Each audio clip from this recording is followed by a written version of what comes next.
What's up, everybody? Believe it or not, there were, in fact, fights last night. Kind of an under-the-radar card, but, nothing gets past the Beefy Boys, and we're going to break it down. And who better to break it down with than, as always, my partner, Harrison Madden. Let's get it. Episode 63. Let's go.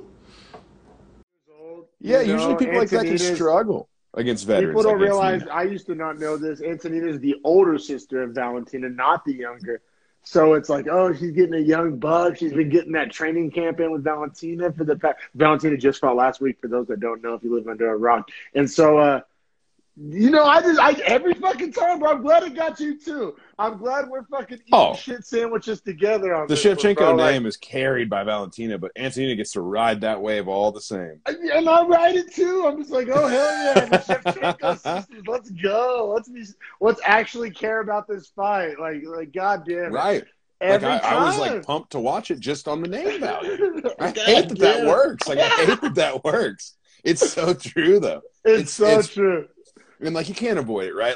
Schevchenko is it's Schevchenko and Nunes, and those are the two names in the women's division for all time great, right?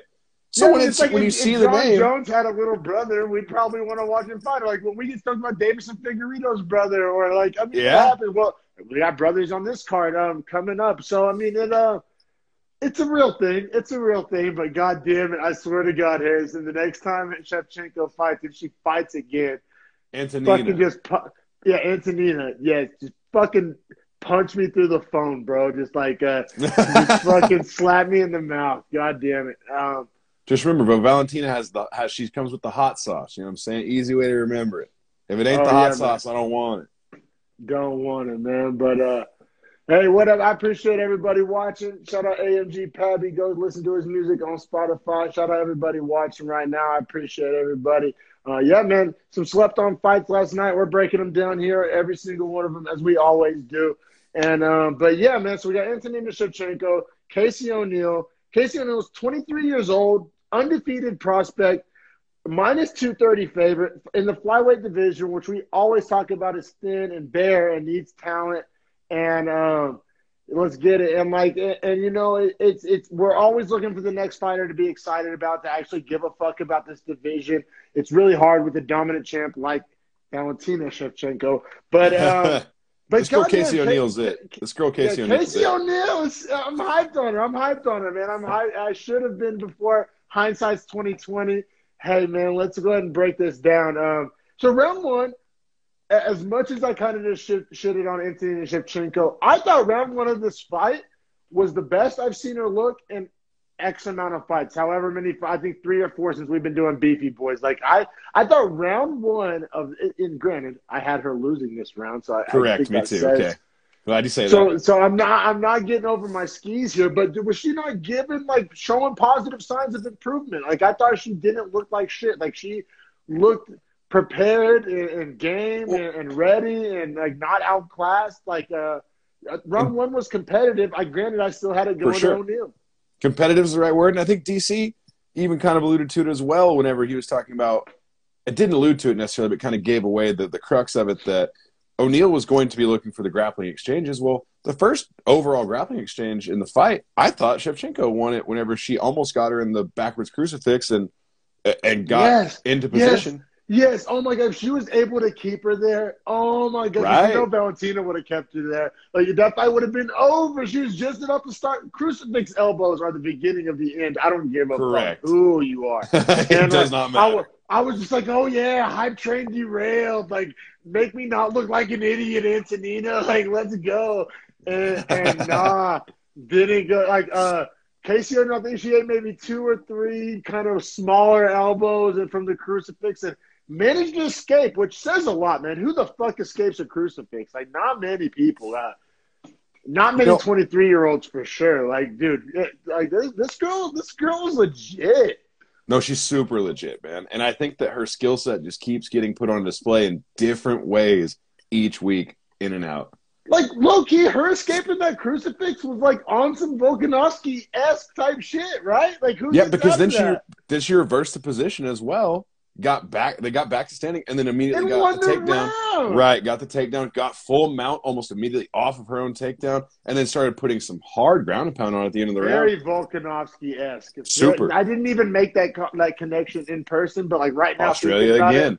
it, am I right? These fucking Aussies, these blokes. Turn the Wi-Fi off for everyone that's wondering. Wi-Fi's been going through some storms the last day and a half. We have no storms here. It's fantastic weather in Oklahoma for anyone that's wondering. There's no storms, but my Wi-Fi is just all over the sheets currently. I don't know what's going on. Dude, I was literally like, while it was frozen, I was like blaming Oklahoma's weather. So I was like, man, you know what? We'll be having them storms. That's so funny that you brought that up. But yeah, man. All right, so we're breaking down this Antonina Schevchenko, Casey O'Neill fight. And we're talking about how, you know, we always fucking drink the Kool-Aid on Antonina Schevchenko coming into a fight off name value. But in this fight, really the story is all about Casey O'Neill and her ability to just dominate positions, escape dominant positions, and find a way. Yeah, and I think for Casey O'Neill, what I was just getting into explaining was that she fights out of Australia, has lived in Australia for the majority of her life at this point, but is actually from Scotland. So when you hear her talk, she sounds like Scottish Australian, which is already super cool, easy to market for American people. We love those accents. But then beyond that, there's like the water sports brand O'Neill. How can I not associate an Australian that lives on the world's biggest island with O'Neill, that brand? Like her name has got big stuff. I know something about that brand. That brand was started in Santa Cruz, California, and they like the dude O'Neill, like the original surf shop. I've been there, like really, yeah. So and then there's there's one of the best pro skaters is Shane O'Neill, but yeah, man. I feel you. There's a lot to like there. There's a lot to market, a lot to be excited about. Casey O'Neill.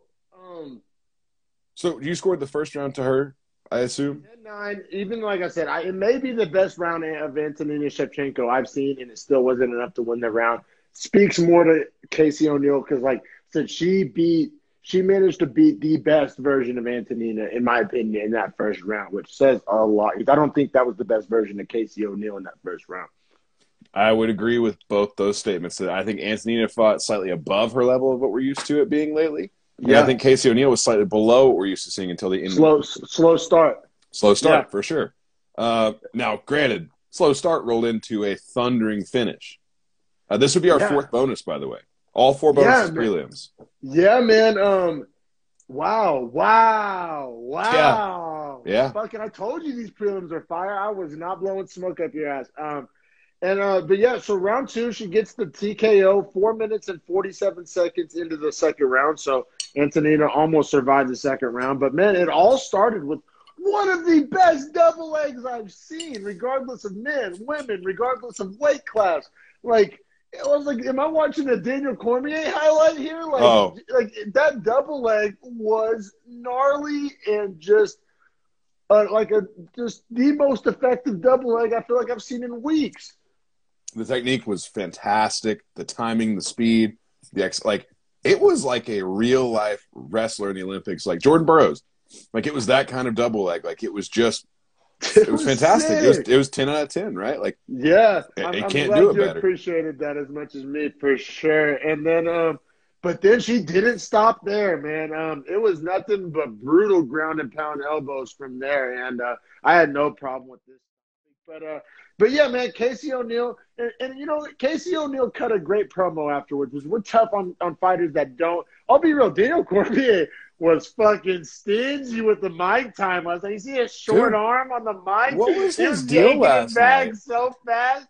Like he also puts his hands on her retirement speech. You're like, nope. he also like puts his hands on fighters all the time. And I also wondered too, hey, up to this point, we didn't have a decision yet. So why are you pulling the mic so fast? There's obviously time that was extra that you hadn't accounted for. So fast. I'm glad you noticed that. He was like, damn, so stingy with the mic time, like so stingy. Which actually reminds me of a great highlight I watched the other day of that time. Whenever Joe Rogan was trying to be stingy with the mic time, like on Chael Sonnen, and then Chael was like, "I just whooped a pro a pro world-class fighter's ass. Joe, don't think I'm going to take out a middle-aged comedian. He said that to Joe. And obviously they're cool and it was just shtick. But fucking, that's what somebody should have done to DC last night. It would have been very relevant. But DC is a little harder to say that to than Joe.